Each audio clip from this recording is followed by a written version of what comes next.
Hey there, folks. Welcome back to our channel, where we break down complex topics into easy-to-follow guides. Today, we're tackling how to use a VA loan for your house in 2025. If you're a veteran, active duty service member, or eligible spouse, this could be your ticket to homeownership without the usual financial hurdles. Let's dive right in. First things first, what's a VA loan? It's a mortgage option backed by the Department of Veterans Affairs, designed specifically for those who've served our country. Unlike traditional loans, it often means no down payment, no private mortgage insurance, and competitive interest rates. But remember, things might evolve by 2025, so always check the latest VA guidelines for any updates. Now, let's talk eligibility. To qualify, you generally need to have served at least 90 consecutive days on active duty during wartime or 181 days during peacetime, or be a surviving spouse. Start by getting your Certificate of Eligibility, CO, from the VA website. It's like your golden ticket.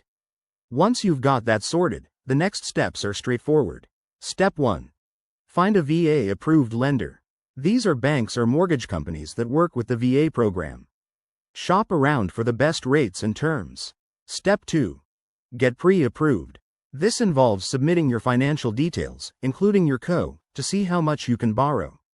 It's crucial for making strong offers in a competitive market. Step 3. House hunting. Look for properties that meet VA guidelines, like being in good condition and owner-occupied. Make an offer, and if it's accepted, head to closing. The VA loan process might include a mandatory appraisal to ensure the home's value. One of the biggest perks for 2025? With potential economic changes, VA loans could offer even more stability, like lower rates amid rising costs. Always consult a financial advisor to maximize benefits. Wrapping this up, using a VA loan can make buying a house easier and more affordable. If you're ready to take the next step, visit the VA website or talk to a lender today. Thanks for watching. Hit that like button, subscribe for more tips, and drop your questions in the comments. See you next time.